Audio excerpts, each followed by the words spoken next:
इसलिए हमें ऐसा लगता है कि शिक्षा के मामले में कहीं ना कहीं कुछ न कुछ ऐसी कमियां हमें दिखती है। वैकेंसीज को लेकर भी शिक्षा में बहुत ज्यादा अभाव है और खास तौर से उत्तर एक तरफ होते हैं और टीचिंग के जो एग्जाम होते हैं वो अलग तरफ होते हैं। ये कहाँ तक ये बात सही है? नहीं, बिल्कुल बात सही है, क्योंकि वनडे में भाई अगर आप आरपीएफ या एसएससी या रेलवे या यूपीपी करना चाहते हैं तो कम से कम इंटर तो पास होना ही चाहिए। लेकिन अगर आप टीचर बनना चाहते हैं तो टीचर के लिए कम से कम आपका ग्रेजुएशन होना बहुत अनिवार्य है। इसलिए ये दूसरी बात ये है कि सिलेबस जो है वो अलग अलग है। वनडे का जो है, जो फोर्स का मामला है उसका सिलेबस अलग है और टीचिंग का जो मामला है उसका सिलेबस अलग है। टीचिंग में वो सबसे ज्यादा कंट्रोवर्सी टीचिंग लाइन के लेकर के जैसे अभी बीएड और डीएड का मामला आया, एक नया चीज आ गई आईटीईपी के बारे में। तो आईटीईपी के बारे में थोड़ा सा एक्सप्लेन करना। आईटीईपी क्या होता है कि इसका फुल फॉर्म होता है इंटीग्रेटेड टीचर एजुकेशन प्रोग्राम।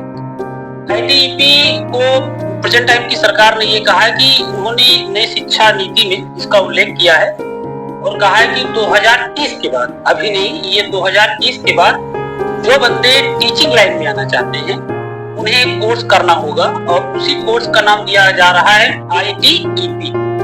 इस आईटीईपी में क्या होगा, आपका ग्रेजुएशन के साथ साथ आपका बीएड भी कंप्लीट होगा। मतलब कुल मिलाकर ये 4 साल का कोर्स होगा।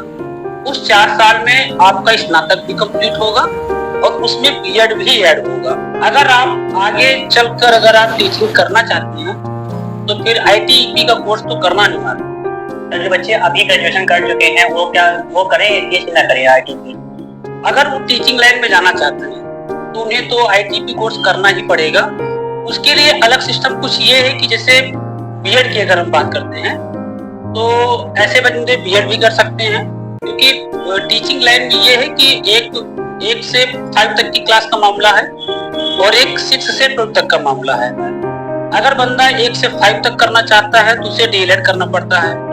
अगर वो 6 से 12 तक का टीचर बनना चाहता है तो उसे बीएड करना पड़ता है।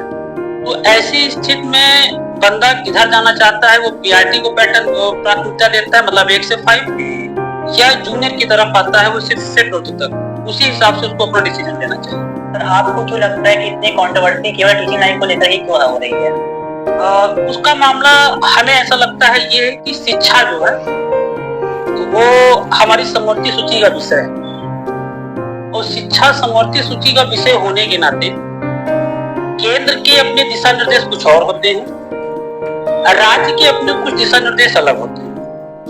क्योंकि समवर्ती सूची में ऐसा होता है कि केंद्र और राज्य को दोनों को उस विषय पर कानून बनाने का अधिकार होता है।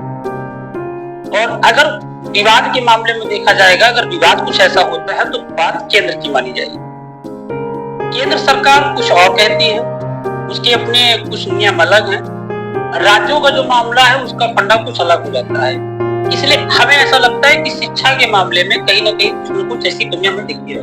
सर, वैकेंसीज को लेकर भी शिक्षा में बहुत ज्यादा अभाव है और खास तौर से उत्तर प्रदेश में। अभी बिहार में बड़े स्तर पर भर्तियां की गई और उत्तर प्रदेश के कई बच्चों को बिहार में जॉब करने का मौका मिला और अभी भी शायद 19 जुलाई के आसपास बिहार में टीचिंग का होना है।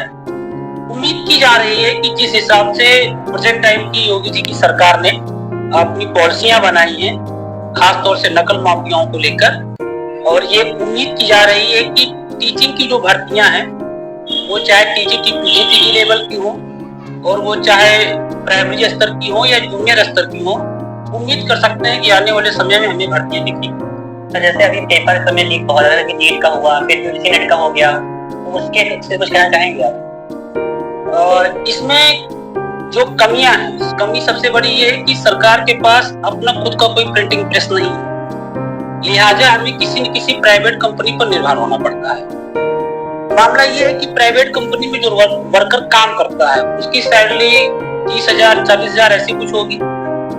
जो गिरोह इस पर काम करता है वो ऐसे बंदों को ये पकड़ते हैं कि जिन्हें पैसे की जरूरत ज्यादा है और उन्हें पैसों का लालच देते हैं और वो आसानी से पेपर लीक करा देते हैं।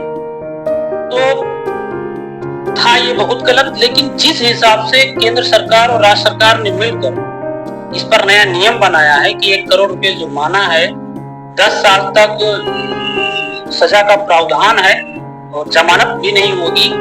उस हिसाब से अगर देखा जाए तो पेपर अब उम्मीद की जा सकती है लीक होने की संभावना नहीं होंगी। अभी हाल ही में सीटेट का पेपर हुआ और जहाँ तक मुझे ऐसा लगता है कि कुछ ऐसा सुनाई नहीं पड़ा है कि पेपर कहीं न कहीं सर ऐसा कई बार हो जाता है, बच्चे पेपर दे रहे हैं, निकलता नहीं है, 2-3 बार नहीं निकलता, तो वो कहीं ना कहीं डिप्रेशन या वो उनको मोटिवेशन नहीं रह पाता उसका, तो उसके लिए कुछ कहना चाहेंगे? देखिए ऐसा सबके साथ होता है। कभी कभी सफलता के मार्ग पर जब हम लोग निकलते हैं तो असफल होना बहुत स्वाभाविक सी बात है, लेकिन जो व्यक्ति जितना संघर्ष करता है कामयाबी के बाद, जो कामयाबी के बाद एक प्रकार का जश्न होता है, खुशी होती है, उसे सबसे ज्यादा होती है। और कंपटीशन का क्षेत्र एक ऐसा क्षेत्र है कि आप ये मानकर चलिए कि यहाँ पर कभी खरगोश नहीं जीते, यहाँ हमेशा कुछ हुआ ही नहीं। बस हमें ये होना चाहिए कि हमें खुद पर विश्वास होना चाहिए। आप पेपर देंगे, कई ऐसे बंदे हैं जो सिविल का भी पेपर देते हैं, 3-3, 4-4 बार उनका प्रीलिम्स तक नहीं करता है, लेकिन वो लगे रहते हैं। अंततः एक मौका ऐसा आता है कि वो प्रीलिम्स देते हैं, वो भी क्वालिफाई होता है, वो मेंस देते हैं, वो भी क्वालिफाई होता है, वो इंटरव्यू देते हैं, उनको जॉब मिल जाती है। तो ऐसी समस्या आना स्वाभाविक से है। ऐसे बच्चों से हम यही कहेंगे कि खुद पर वो विश्वास बनाए रखें, ऐसे लोगों से संपर्क में रहें जो उनको सकारात्मक ऊर्जा दें, क्योंकि आज के समय में आप ही कृष्ण हैं और आप ही अर्जुन। लड़ाई आपको खुद लड़नी है। अगर आप डिमोटिवेट हुए तो नुकसान आपका ही है। अच्छा, दूसरी चीज, एक चीज हम लोग ये मान लेते हैं कि नौकरी नहीं मिलेगी तो हम क्या करें। नौकरी केवल एक जीवन जीने का एक रास्ता है। सरकारी नौकरी न मिलने से जिंदगी खत्म नहीं होती। ऐसे कई बंदे हैं कि जिनके पास सरकारी जॉब नहीं है, लेकिन वो अगर अपना खुद का कोई स्टार्टअप शुरू करते हैं तो बहुत आगे जाते हैं। शायद वो गवर्नमेंट जॉब में रहते हुए मुकाम तक नहीं पहुंच सकते। तो लगे रहना चाहिए। कहा भी जाता है कि असफलता जो है वो सफलता की कुंजी है। इसे तुम स्वीकार करो, क्या कमी रह गई है इसमें देखो, सुधार करो। कुछ किए बिना जय जयकार नहीं होती, और जय जयकार करने वालों की कभी हार नहीं होती।